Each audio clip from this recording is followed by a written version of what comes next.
You're listening to Trek FM. Want to join in the conversation and share your thoughts on this episode? Join the Babel Conference, our listeners' discussion group on Facebook. Just type BABEL into the Facebook search field, and we'll look forward to seeing you there. This is Steve Sansweet of Rancho Obi-Wan, and you're listening to the 602 Club.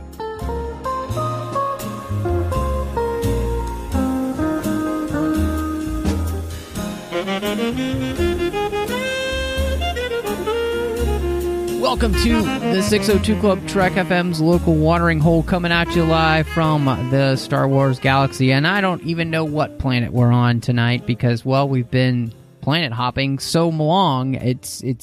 I have no idea where we are.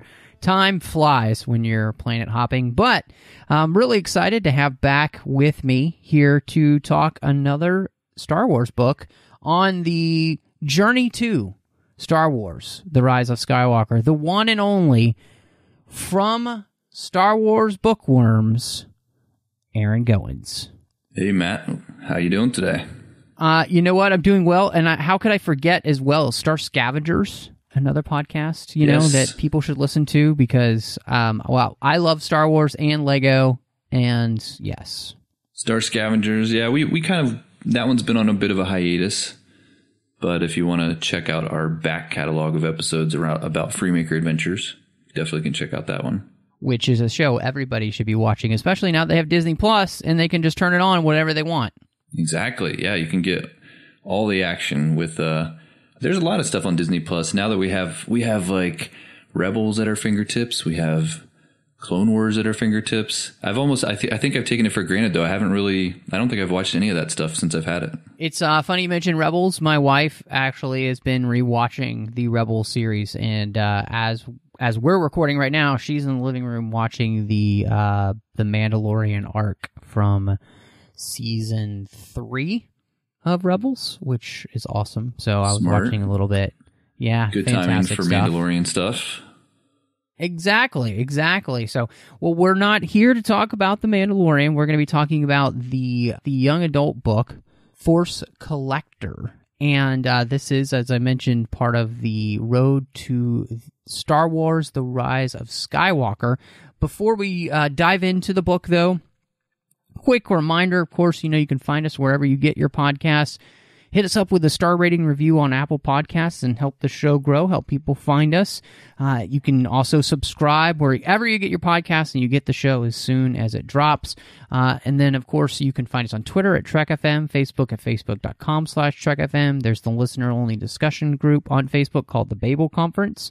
We've got Trek.fm, which is our website, where you can go over to the contact section, choose a show, choose the 602 Club, and then that email will come to Christy and I. And then last but not least, I really want to say a huge thank you to our associate producers here through Patreon, Ken Tripp, Davis Grayson, Ryan Maillet, and Daniel Noah.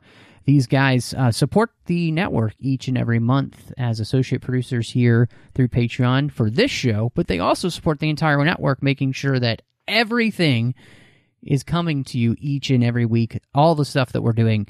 It takes a lot of moolah, a lot of credits to run this network, and so we can definitely use your help. Go to patreon.com/TrekFM, become part of our team. We've got some great contribution levels, but again, every little bit helps a month. So again, that is patreon.com/TrekFM.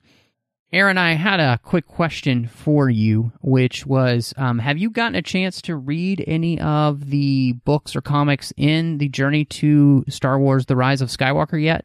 Oh, man. I'm trying to remember what titles actually fall under that banner.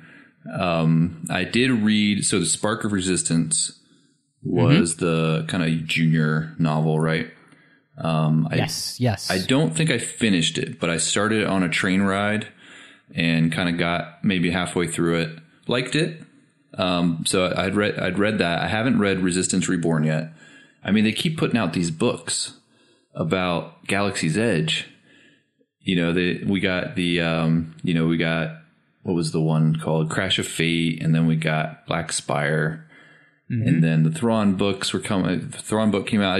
I got backlogged, So at this point, I'm just kind of and like, you moved and all and of that. I moved so, and the holidays and all, so I have lots of excuses. So yeah, I actually, when you invited me on to review this book, and this was, you always schedule things so far in advance, and it got up to it and we're like, all right, ready to record on the 9th. And I'm like, I haven't even read this book yet. I think I read this book faster than I ever read any book.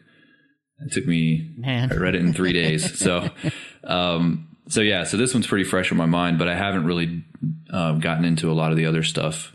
And I actually have some interesting thoughts around the titling of this being Journey to Rise of Skywalker. Yeah, I mean, I think that's interesting.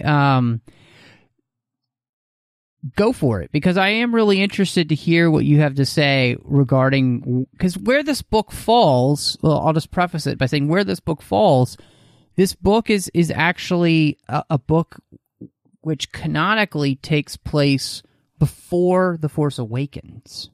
Yes, this should have been part of the Journey to the Force Awakens, or at best the Journey to the Rise, or Journey to the Last Jedi.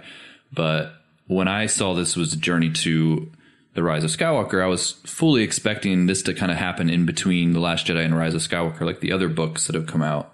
And this one really doesn't at all. I was kind of confused as I started reading it. As they're starting to mention different things, I'm like, wait, so Luke's still, okay, he's still missing. They're still trying to find him, right? They're still trying to find the map to Luke Skywalker. It just felt like, so we're not necessarily in the lead up to Rise of Skywalker, which is fine, but it just felt a little bit of a mislead. No, I agree with you. It is very strange. I think where this book is landing in the timeline. So with that, after reading it, do you feel like you have any idea of maybe why they set this book where they did? I mean, it makes sense because the way that they portray the knowledge of the Jedi and kind of the lack of knowledge of the Jedi. And as I was reading the book, I was thinking about it. I'm like, man, wouldn't the galaxy be a little bit more educated on this stuff? And I don't know if we've gotten just mixed messages from different media that's come out, kind of like how much of the galaxy, like, I feel like I've read stuff that's in the new canon where it's almost like Luke Skywalker is kind of this like heroic known character.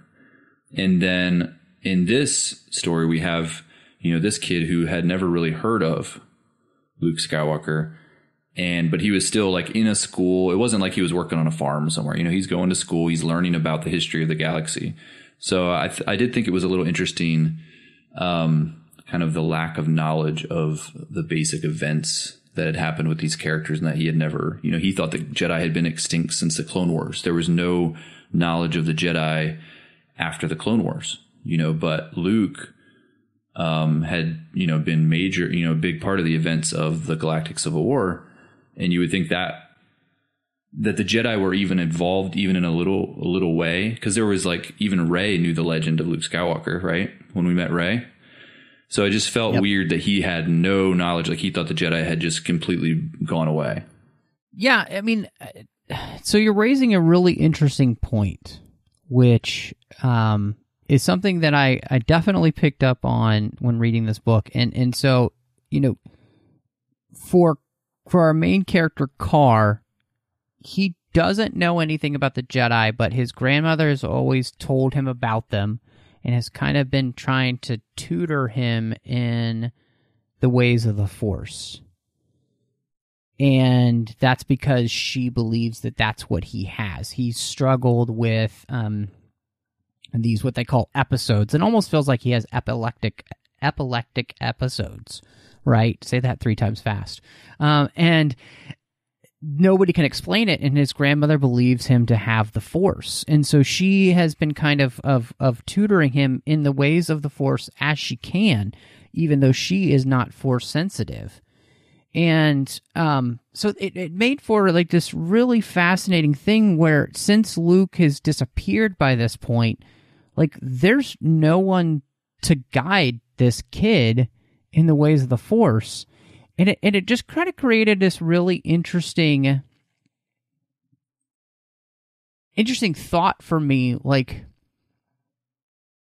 that Luke, and not to this is not a bashing Luke podcast here, but that Luke has sort of failed in his mission, like to bring the Jedi Order back, one, but two, to re-educate a galaxy in many ways that, for what they know, is the propaganda of Palpatine. Like, that's what a lot of people believe, a majority of people honestly believe about the Jedi, unless they're in the know.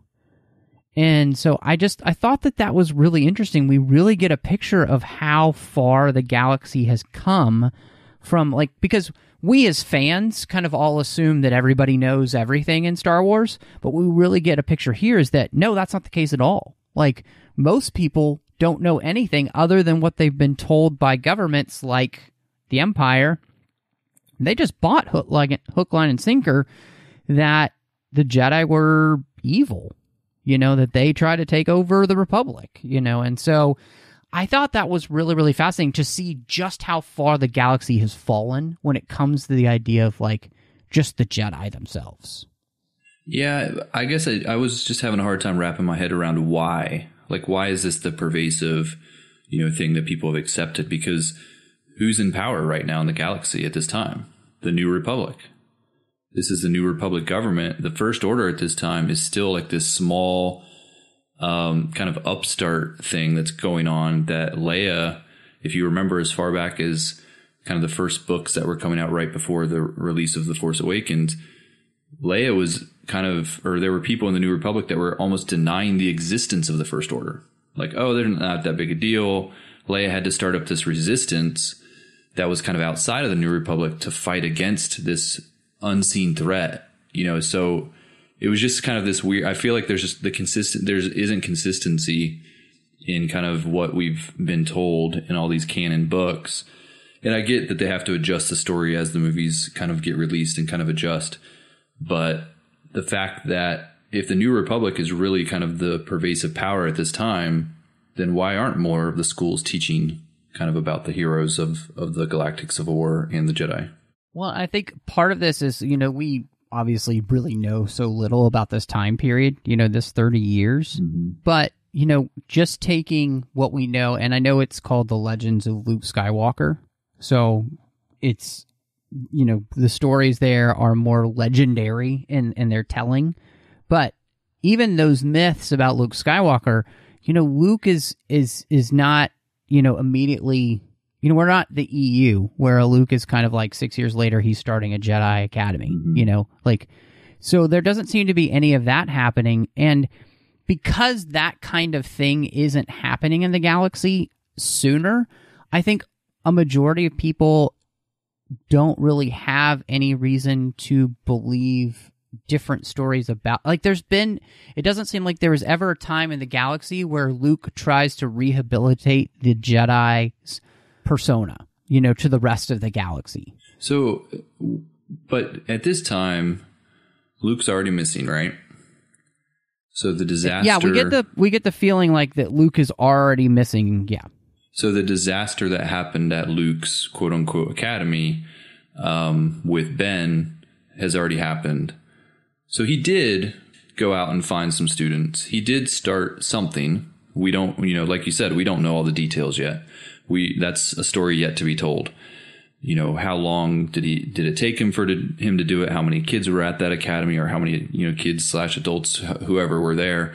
How many of these people did he find? So, I mean, he was out doing his thing. We just don't know. I think right now, because we haven't been shown it, we do kind of have almost this negative feeling where it's like, oh man, he didn't do what he was supposed to do. But it did seem like he did try to do what he was supposed to do, but then he quickly turned his back on it once things went bad. So we're really getting nitpicky about this, the curriculum of the schools. Yeah, no, but I think the thing that does make this really interesting is that, and this is something that I came to when I was reading the book, especially I got it and reviewed it. And now I got a chance to read it again. So as I was rereading it, I was thinking about this whole idea of how this is a book that it's what it's like to be outside of the Star Wars, outside of the Skywalker saga, but inside the Star Wars universe. And we know that Carr kind of lives closer to the Outer Rim. So, I mean, this isn't a place that gets tons of information. And so it made it really, and again, too, it's for the normal, everyday people, right? This is a story about normal, everyday people in the Star Wars saga, and nothing special about them until we reach the end of the book, and it's revealed, like, that there is this, ability and why he has this ability and all. I mean, even Maisie, if you think about her, she didn't even believe the Jedi existed at all, right? So it is an interesting dynamic in this, at least intergalactic hermit space wizards. Yeah, right. So at least in the part of the galaxy that they live in, it seems like that there is some misinformation, and it sets the stage for the book for sure. Yeah, absolutely. Well, and so for him, I think this is really interesting because, his path throughout this whole book becomes to figure out his sensitivity in the Force, his place in the Force, his place in the story. But really, in the end, he decides that his job is to not become a Jedi, but to become the memory keeper. Like, he believes himself to be his job is to be a living Jedi holocron almost for Jedi history. And that his job would be then to help rehabilitate the Jedi look across the galaxy, like to help people understand who they were, what they were, and what they did, and why they were important, and why they're still important to the galaxy. So we're jumping right to the end. Wait.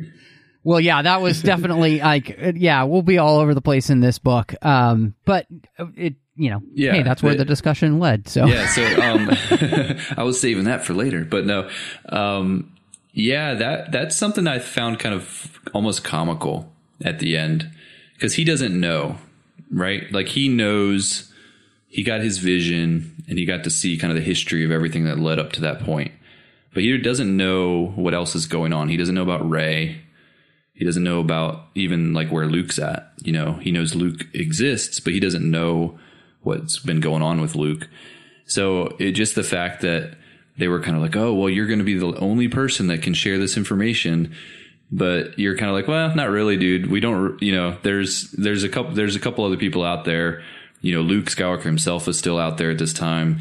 There's all the Jedi books that are in that tree. There's the knowledge was going to get out with or without this kid. So I did kind of like chuckle a little bit at the end. It was like, he feels like he's a little bit more important probably than he really is. But I like your take on it though, like, because you did say, well, it's almost like, I didn't think of it this way. So maybe I wouldn't have chuckled as hard if I had thought of it this way.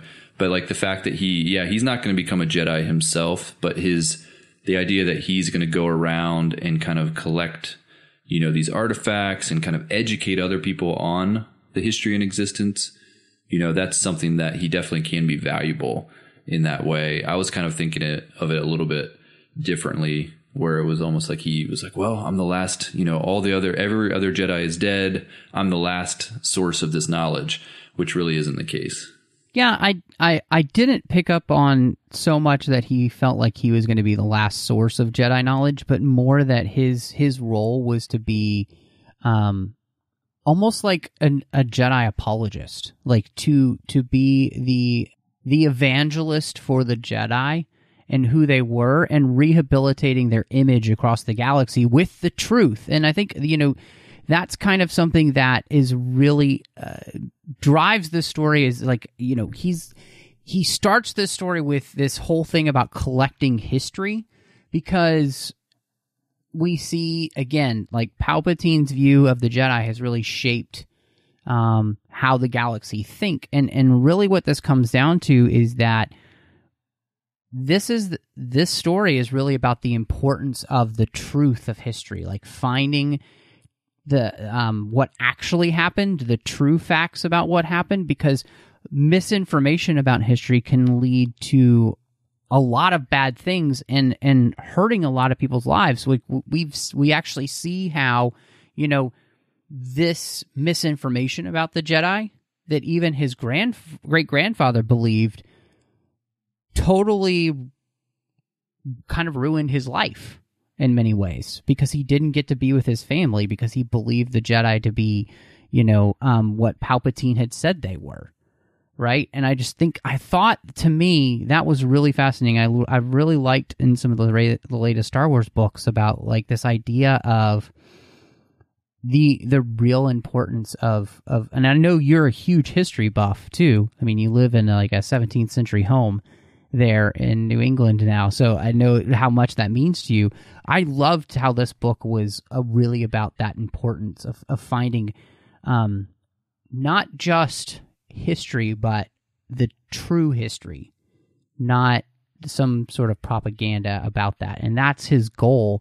And so that will then inform how he decides to live later, as we talked about. Like, he makes that decision to basically become a Jedi historian so that he can restore that image, but he can restore proper facts to the galaxy, which are actually going to allow people to have a different understanding of not just the world that was and the galaxy that was, but the galaxy that could be then as well. It's an interesting idea to introduce a Force-sensitive character into this era, right? We know that they're pretty rare at this time. We don't really know of any other than the ones that have been introduced in the films, kind of in this far out, into the future. So it's kind of like, okay, you're going to introduce this kid that has the Force. Well, I mean, there's Broom Boy. Yeah, I got corrected on that today. I was talking to somebody today about it. They're like, you forgot about Broom Boy. Like, okay, yeah, you're right. But my bad.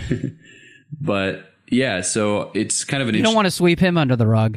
Yeah, good, like it. But you're gonna derail me with your dumb puns. Sorry. That was my attempt at a dad joke. It's great. No, but you're gonna bring a kid like this into the story, and it's like, okay, well, where are they going with this? Is he gonna end up joining Luke's academy only to be killed by Ben? Is he going to end up being trained by Rey later on? And so I like what they did with it, where they're like, okay, he's Force sensitive, but he's not necessarily going to be a Jedi. And his goal initially was to become a Jedi. But then as he's learning more about himself and the history of the Jedi and the history of his family, and he meets Maz and all this stuff, suddenly it's like, okay, you can be Force sensitive, but there's other things you can do with your life, if you have the Force. You don't always have to just become a Jedi. So I thought that was an interesting dynamic, in the fact that he's kind of found his place as this person who can still, because of the Force and the cool ability he has where he can touch objects and he can see that object's history and he can see through kind of the eyes of that object. That's a very unique ability even among Jedi. So even though he may not be powerful like a warrior, he still has a skill that's very rare and unique that he can use to benefit the galaxy in a historical way, and not necessarily go out, taking people out with a lightsaber.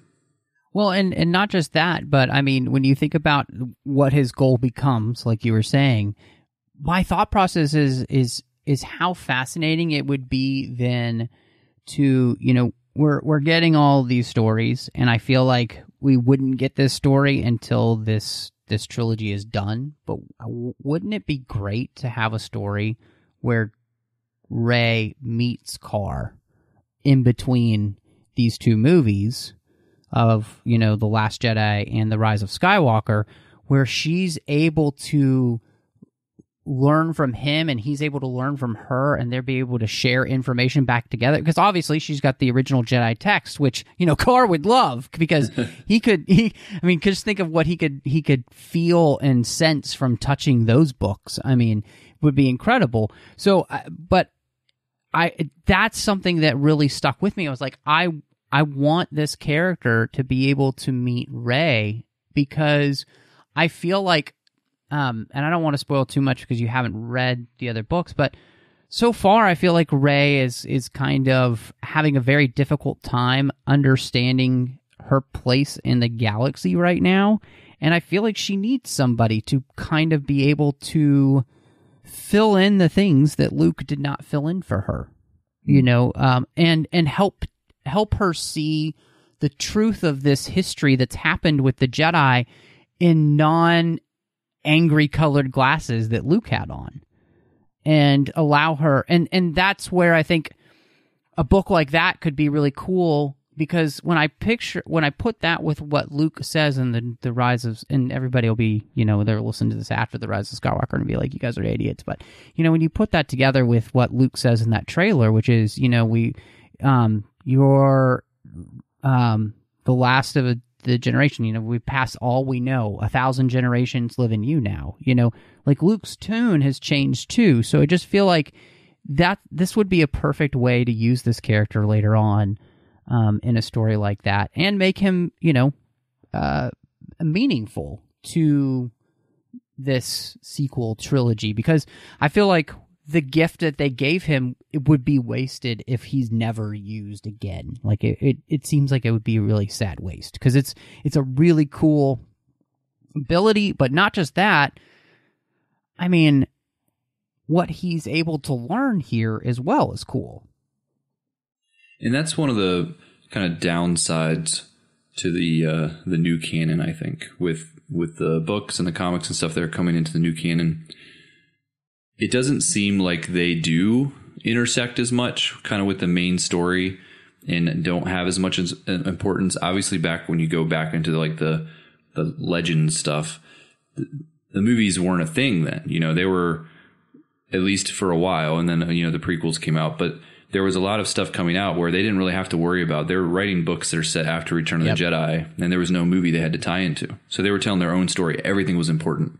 They could talk about Luke's kids, or Luke's son, and Han and Leia's kids, and they're these important Jedi, and any one of them, if one of them died in a book, it's a big deal, because those were kind of the movies, back in those times. So that's the kind of the downside of the new canon, as much as I have been enjoying the new canon, is when you do have a book like this, you're not expecting it to really be that important to the overall story. Is Carr going to meet Rey someday? Maybe, but if he does, it's going to be because the writer of this book got to write a sequel, and so he's going to have to ask permission. Can I use Rey? Maybe not. Okay, well, so it doesn't feel like it's on the same level, whereas like, I know everything's supposed to be canon, but it feels like the movies are, the canon, and then everything else is a little bit of an offshoot, and doesn't feel like it has the same level of importance. So a character like Carr, I don't know that we're going to really get a specific tie-in with him, and him being important to the overall galaxy in the story. Yeah. Well, that's something that last week Bruce Gibson and I talked about with Resistance Reborn, is that it completely takes that and turns it on its head, where not to spoil it for you, Aaron, but they bring everything together that they've been using in the new canon. They bring all of these storylines together in a way that it felt like the old EU. It didn't feel like just a book we're just like, whatever, we'll just throw it out there because it'll make money and we'll put a label on it. What is it really? The Journey to the Rise of Skywalker? Yeah, and I think that's cool. And I haven't read that book yet, but I have heard kind of that feedback from other people too. And I think that's great, but it's still kind of in the book universe. They're kind of bringing all that stuff together.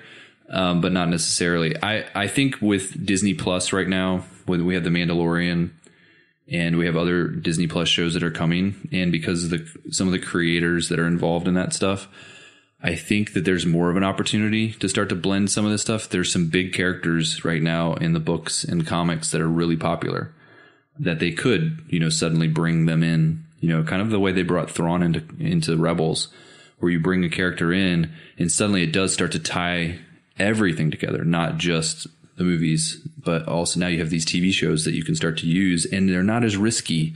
I get it, a big budget movie, you don't want to take risks necessarily. You don't want to bring in a new character that only the book readers know. But you could bring them into Mandalorian, or you could bring them into another show that might come out on Disney Plus. So I think there's opportunities for more of this blending coming up. But right now, I think, at least for the movies, I'm not expecting like any kind of surprise cameo in The Rise of Skywalker. of a character that we first learned about in a novel.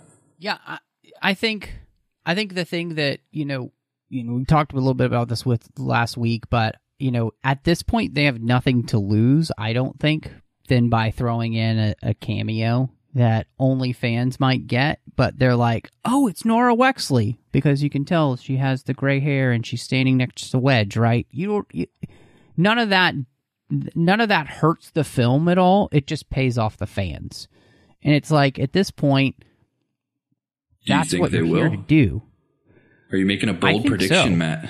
I predicted it last week too, but I'm saying I think that they will do something like that because there's no reason not to.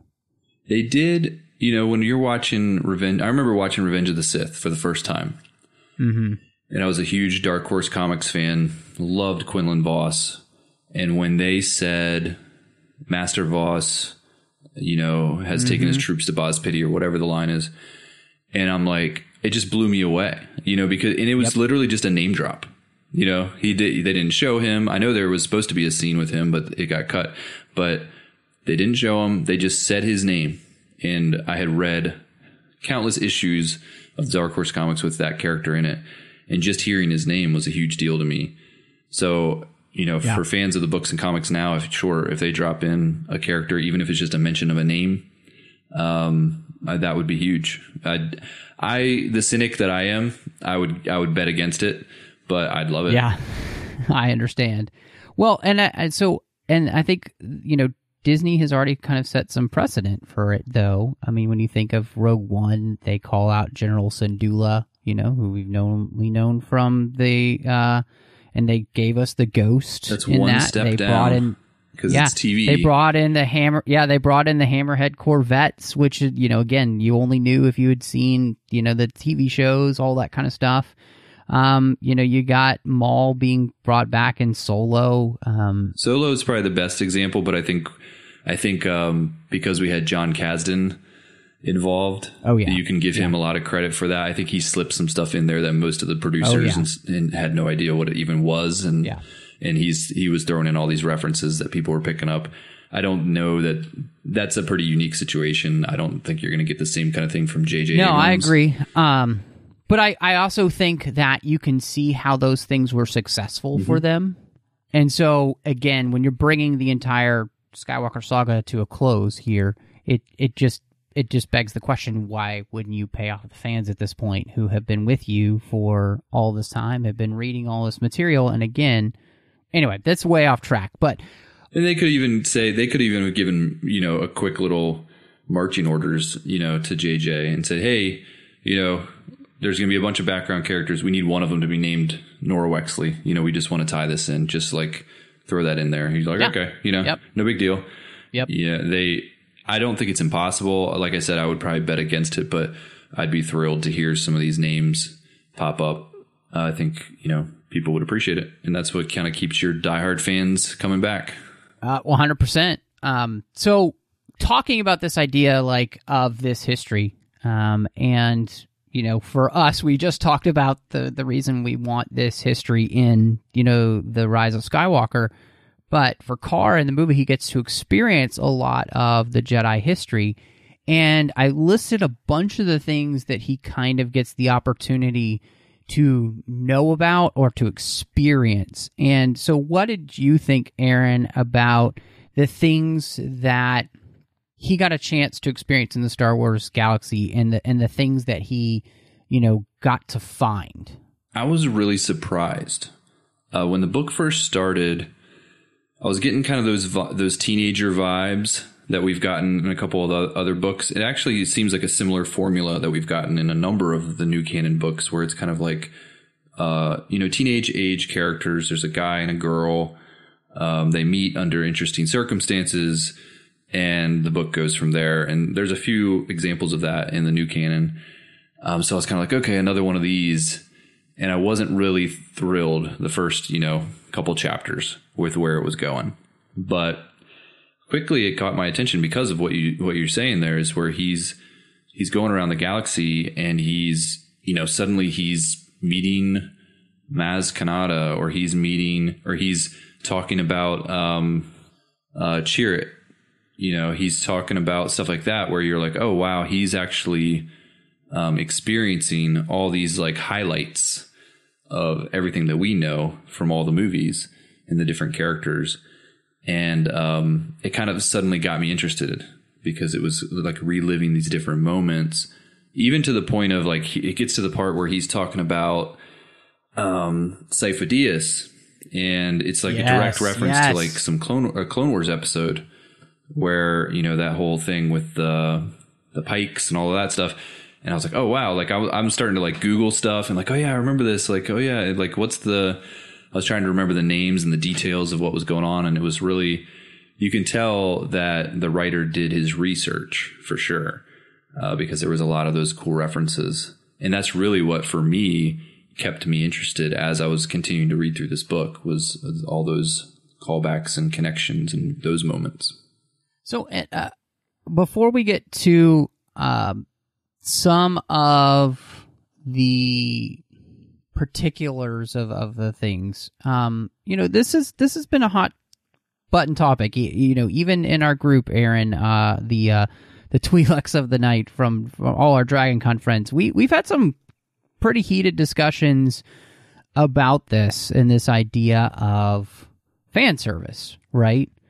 And so this book is, you could say it's full of that because of all of the different places and the things that Carr experiences. So is this a moment where the fan service is done right and well for you to help sell the story in a way that is beneficial, or was there any time that you felt like, oh man, we're going to do this? I think it depends on the kind of reader you are and I think there's going to be people that really don't like that about this book. They're going to say it's unoriginal. It's just, they're kind of relying on the name dropping of all these popular characters to kind of keep people interested.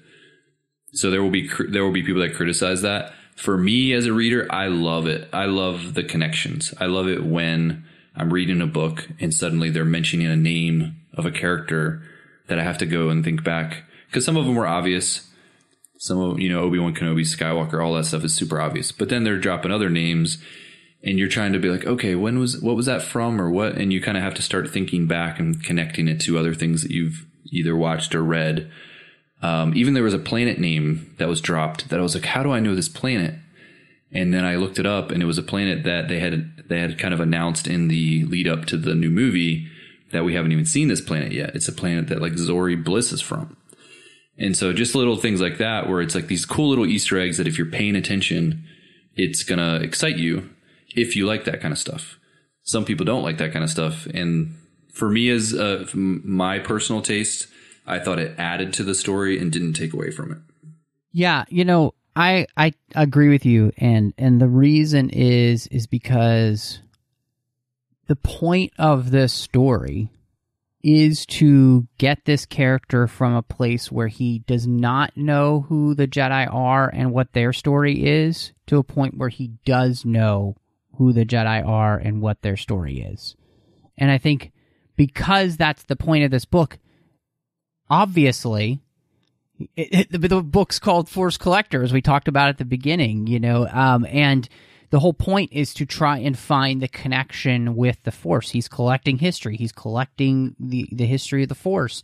And so for him to get this opportunity to, the fact that he has Chirrut's staff, apparently, are a part of it.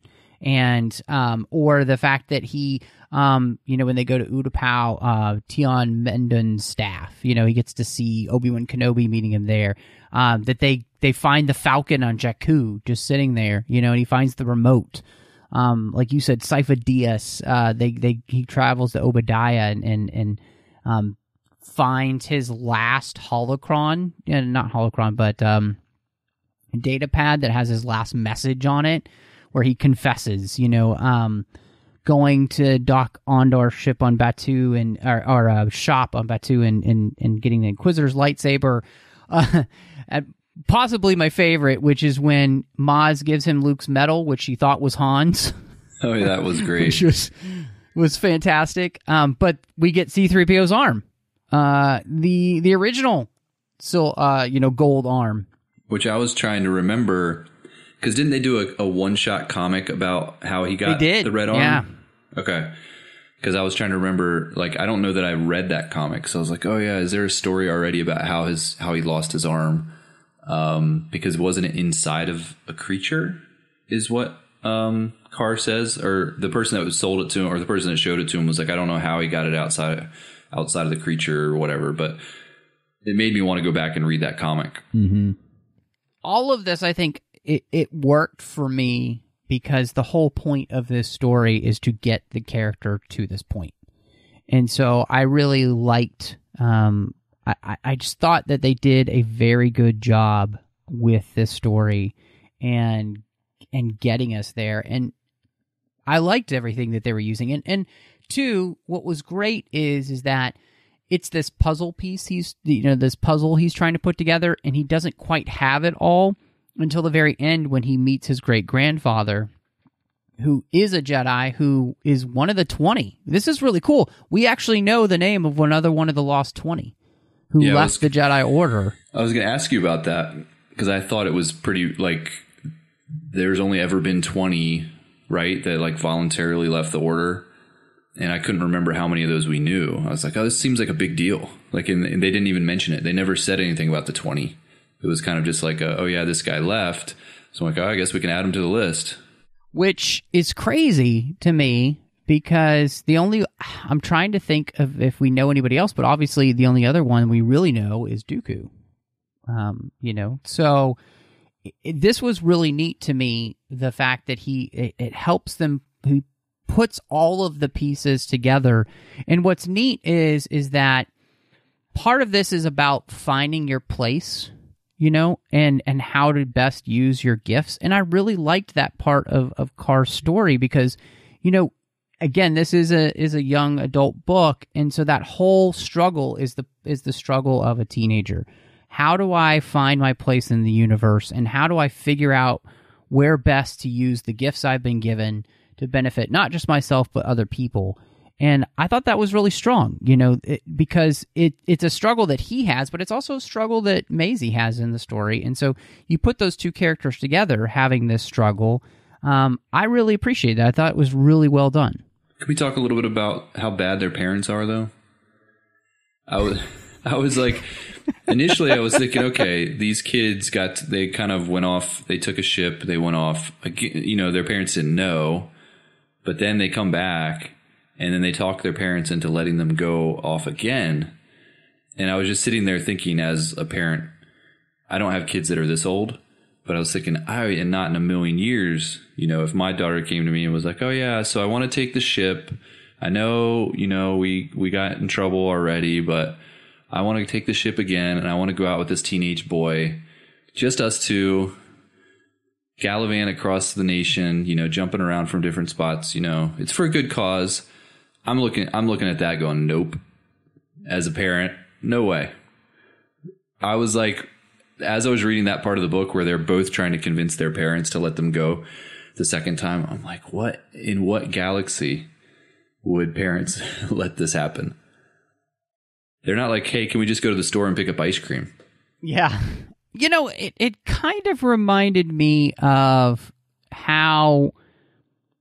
It just reminded me of that teenage years when you get the ability to use the car, right?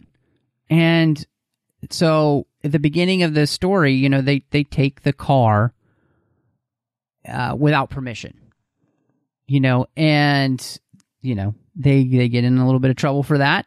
And so the rest, when they ask again, it's about being respectful of their parents, and I thought that was actually a really strong part of the story, to be able to show the struggle of what it means to try and grow up, but also do it in a way that is respectful of those that are your parents, and respect those that are in authority above you, and without these kids being overly obnoxious.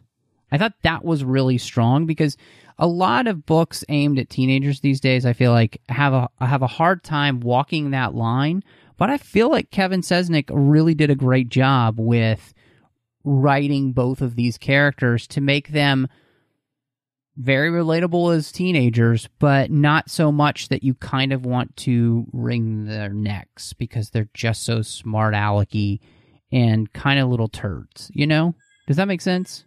Yeah, I mean, I think maybe I'm just have my own teenager experience, like kind of getting involved here, because I'm thinking back when I was a teenager, and there's no way in a million years my parents would have let me go off with some girl that they just met, to go around to different places in a car. Like it would have never happened. And it's like, it's not like they were, like I said, they weren't just saying, hey, can we run to the store real quick? They want to go to other planets. They want to like go, let's take the family vehicle and we're going to be gone for a few days kind of thing. That's a responsibility. Minivan? I didn't have that privilege until I was, off to college. Right. Yeah. So I just kept laughing at how I was just like, not in a million years. Yeah, no, I totally get it. And I think you are absolutely right. There's an element of like, you have to check that kind of part of us at the door a little bit. Like Star Wars. They were likable characters for sure. So they, and they probably had built up enough trust with their parents up to this point that they were cool with them doing this.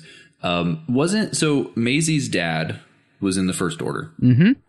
But didn't Maisie say something? Maybe I'm just I'm not remembering this correctly. But didn't she say something to her dad initially about like what Carr was kind of up to and what he was looking for? Yeah, that was something I was really interested in. So that was something that it kind of walked the line for me a little bit. The idea that her dad is in the First Order, and that obviously, the First Order tracked down Carr because they realize what mission he's on, finding Jedi stuff, and they realize that, he doesn't know anything about Skywalker, which is all they care about, which also lets you know just how short-sighted the First Order is.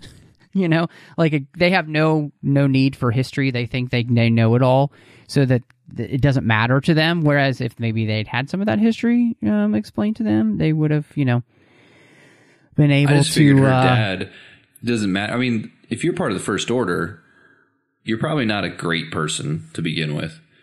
And once he realizes there's this kid out there looking for Jedi stuff, that's like no questions asked. You arrest that kid, right? I just thought it was weird. It's not the guy you want your daughter hanging out with. If he's interested in the Jedi and just like, that's something where they're like, you know what, let's take this kid in. Let's see what he knows. Let's interrogate him. It just was weird to me that her dad was in the First Order and just kind of chill about the whole thing. Yeah. To me, I 100% agree with you. I do think that it felt a little bit odd to have her dad be a First Order officer who not only is a First Order officer, just anywhere, he works on Starkiller Base. Like, he's like not a good dude. So dude might be dead. I didn't pick up on that he was a Starkiller Base. When Maisie, Carr was at Maisie's house, he touched something of her father's, and he saw that a planet that was cold and snowy, and it felt like there was this darkness to it, and I was like, oh, so he works on Starkiller Base. Gotcha. That is not good for him. No. Not too many people made it off that installation. No, not at all. So we talked a little bit just about, these new characters with Carr and Maisie, and I thought it was really interesting that Carr is the only other Jedi who has the same powers that we see Voss have. Like, this is not something that a lot of Jedi, like you said earlier, have, and he has this power. I thought that was super cool. Yeah, I think that's cool, and I hope that they keep that kind of stuff unique. Any of these kind of specialized powers that a Jedi has, I think it would be nice if, they're... I like that not all Jedi... There's kind of like the core abilities that most Jedi have, but then there's like these special abilities that only a couple have, or some are better than others at. And I like that there's only, so far in canon, at least as far as I know, there's only these two characters now. It used to be very unique to Quinlan Voss, and now they've introduced a new character that has the same ability. And I hope that they kind of like leave it at that. Let's make it unique to these two characters. No, I 100% agree with you. And I think what makes this Car a strong character is, like you were mentioning earlier, to have a Force sensitive character who doesn't become a Jedi but has these different abilities. It lets us see that, just because one has the Force doesn't mean they automatically need to become a Jedi. Look, this is, I think, a thing where, if they don't ever decide to do anything else with the sequel trilogy, this is also a character who, if they want to continue the story with books with, Rey and Poe and Finn, and especially just Rey and the Jedi and all, he would actually make a great historian, like a teacher for the Jedi Academy. He doesn't have to be a Jedi, but he's also Force sensitive, and that gives him the ability to learn these things and to know these things. And his goal here, obviously, is already to be a teacher to others and to help show them the what has been missed in history about the Jedi. And so I really like that thought too. I think the thing I like most about this book is that I actually enjoyed the character of Car and Maisie, because Car is the, super awkward teenage boy who doesn't quite fit into his own skin yet. And Maisie is kind of the louder, rambunctious, cynical teenager. And both of them together really played off each other really well. And I just enjoyed reading their characterizations. I thought, they were really fun characters to read, which is good when you're reading a book like this, because you have to like these new characters or else you're not going to enjoy a book like this, Right. As far as like him being the type of character that would be good in the future for, kind of a future academy with different Jedi, I completely agree with that. It would be interesting.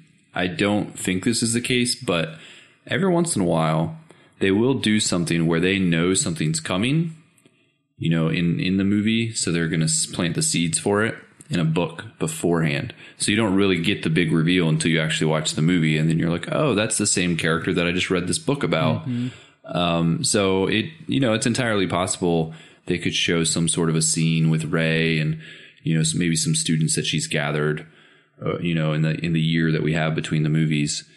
And, maybe one of them's name is Car, and that would be an interesting thing. I think I'm trying to remember with Snap Wexley. Did we get stuff about the Wexley kid in Aftermath before the movie came out, or was that all after?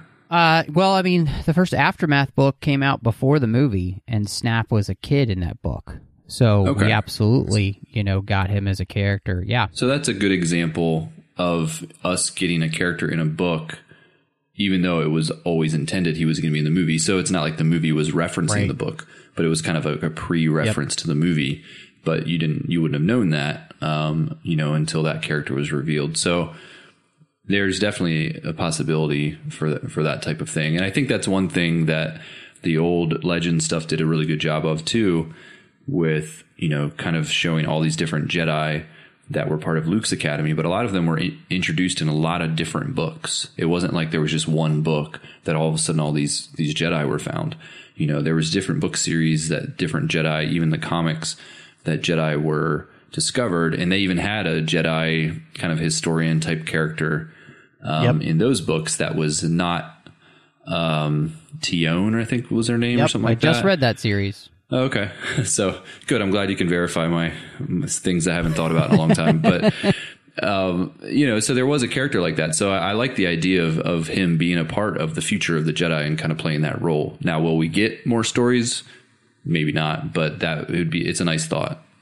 So, and you saying that too, it also brought to mind to me the idea. So they introduced something in this book that I had only seen in a character guide that had come out, and they finally introduced the Sith symbol, and they introduce it in this book as well because it's on the back cover, and it's the Jedi symbol and the Sith symbol are halved in this book throughout the book as markers, like to delineate a different section in a chapter.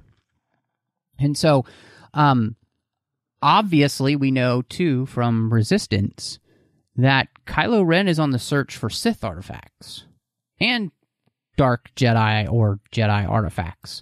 So, this is another place where I feel like this book, even if not Carr specifically referenced, this idea, I think, is going to be part of the, where we're going in the Rise of Skywalker. And it's something that's been planted, I think, throughout a lot of the different new canon material, which is that artifacts are really important. I mean, we even started off the Force Awakens with Vader's ruined helmet, right? And it almost being like an altar that Kylo prays at. And so, it would make sense to me that this would definitely be something that informs at least some things that we see, even if not specifically referenced in the movie. Yeah, it'll be worth thinking about again after we watch the movie. Yeah. And kind of thinking back to this book and say, oh, were there things that maybe we didn't catch that were little hints to things that were going to happen in the movie? I mean, they did bring us to Zori Bliss's planet. I don't know that I would have picked up on that other than just the name sounded kind of familiar. So I decided to look it up. And then I'm like, oh, I don't think a lot of people reading this book would have picked up on that because they didn't mention her at all. They didn't even stay on that planet very long, but they did name drop something that's going to be in Rise of Skywalker. So there could be other examples of that throughout the book that we won't know until, after the movie's out.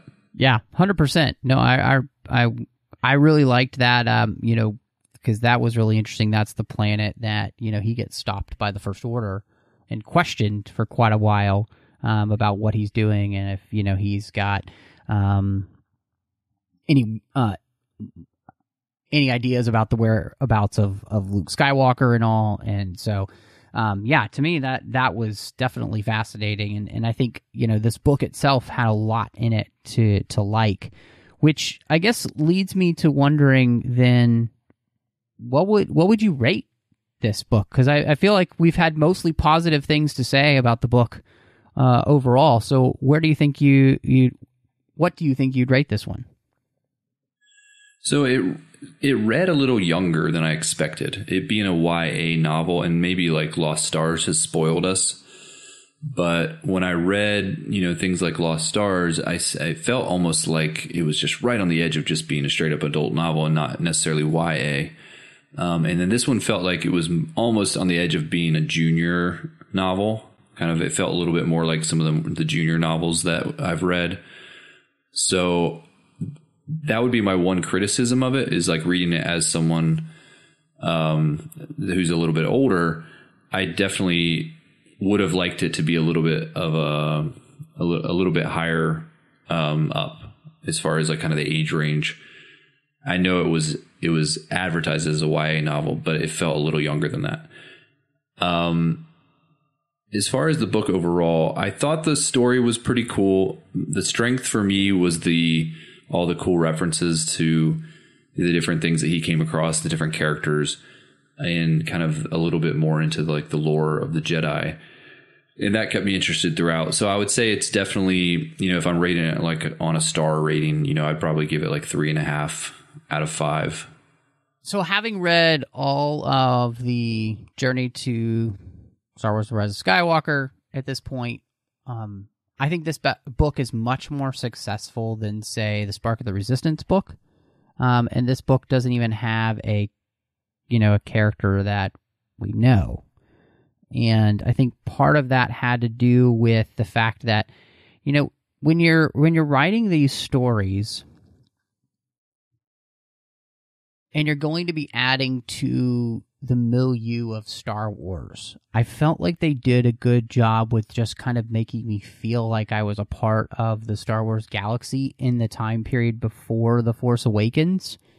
And like that character, I'm learning what the galaxy knows about the Jedi along with that character. Like I'm on the journey with the character, which I think is really fun. And I liked the characters in the book. I do feel like you're right. It reads a little bit younger, but I didn't necessarily have a problem with it because it never got juvenile. It definitely just felt like it was a lot lighter tone for the most part, like in its writing style. But I just really enjoyed it. I thought it was a lot of fun. I've read it twice, and I wasn't bored either times. And like you said, I also enjoyed the references that we got. I thought to bring all that together was really fun. And, you know, it reminded me, and I haven't read it, but it kind of reminded me, you remember Tatooine's Ghost? How it introduced all the prequel elements to that era of Star Wars, you know, in the New Jedi Order type of era, you know, where they allow the characters to know what happened in the prequels. In many ways, this kind of feels like that same type of book in some ways, that we're introducing to the galaxy that doesn't really know much about the Jedi. We're kind of introducing that back into the galaxy, like it becoming more, the hope that is that it would become more common knowledge. So to me, that thought process is kind of cool. And like we talked about, maybe where this could go in other books as well with this character and then maybe his connection with Rey and other things. So to me, I really enjoyed this book and I would give it a 4 out of 5. Of the things that we've gotten, this and Resistance Reborn are the ones that I would recommend people read. This one, not because of its connection necessarily, but just because I enjoyed the book and I thought it was just a good Star Wars book on a whole. Yeah, it's kind of like a nice refresher to like things that have happened in the galaxy. I don't think it necessarily adds much. Like if somebody was saying, do I need to read this book before I see Rise of Skywalker? I'd say absolutely not. Unless there is something that connects, which I just don't think there's going to be. It's a cool little story with fun characters, but it doesn't tell us anything we didn't already know. And it doesn't necessarily inform the upcoming movie. But if you're the kind of person that just wants to, take in every fun story you can find that has Star Wars on it, this is definitely a fun story that introduces some really cool new characters. Yeah, it's absolutely. It's not necessary reading. No. I wouldn't, like you said, I would not say it's necessary until we actually see the story with the Rise of Skywalker. I would say, if you're just eagerly anticipating the new movie and you're just like, you just kind of want to read some Star Wars, Resistance Reborn and The Force Collector are great books to pick up and read before the movie comes out. If you're just like, oh man, I'm watching The Mandalorian, I'm loving it, I'm waiting for the Rise of Skywalker, I want some more Star Wars in my life, definitely pick up Force Collector. Agreed. So, Aaron, it's always great to have you back, man. Just love getting to have friends on to talk about Star Wars and, obviously our connection. If people saw our conversations behind the scenes, I think it would be funny. Because we don't always agree on Star Wars, but hey, we pretty much agreed on this book, which was awesome. And, I know you're doing a lot else in podcasting the world. So where can people catch up with you if they would like to maybe talk about this or see what else you've got going on? Well, I definitely have the podcast I'm probably most known for is Star Wars Bookworms.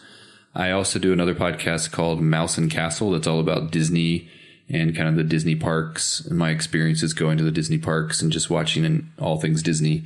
And then I do another one called Bad Wolf Radio that should be coming back soon because Doctor Who is coming back soon. So I do that podcast as well. That's just all about Doctor Who. So those are a few other podcasts that I do if anyone wants to check them out. And they should. I would definitely, one, Star Wars Bookworms is fun with you and Teresa. And, I mean, you guys talking about Doctor Who on Bad Wolf Radio, and you know, you guys are always getting into the new seasons once that drops. It is a lot of fun to watch you guys and listen to you guys, you and Adam, not always agree on the episodes, which makes for some really fun listening. So, yeah, I highly encourage you to check out what Aaron's got going on over there. You can find me on Twitter, Instagram, Letterboxd, and Vero under the name MattRushing02. You can also find me here on the network doing The Orb with Chris Jones, talking about Star Trek Deep Space Nine. We get a chance to record. It's always a lot of fun to be able to talk about my favorite Star Trek show. You can find me over on the Nerd Party Network. Do 2 shows over there. One's called Owl Post, and I do that with Drea Kaufman, and we talk about Harry Potter each and every week, 1 chapter at a time. I'm doing Aggressive Negotiations, of course, with John Mills, as we talk about Star Wars each and every week. It is always a blast to get to talk Star Wars with him. And, you know, as we're hitting up the Rise of Skywalker, there is so much Star Wars to be talking about these days, so I hope that you will check that out. And then last but not least, you can find me doing a show called Cinema Stories, and I do that with my good friend Courtney, and that is where we talk about films, but through the lens of faith. We want to say thank you so much for joining us, and may the Force be with you.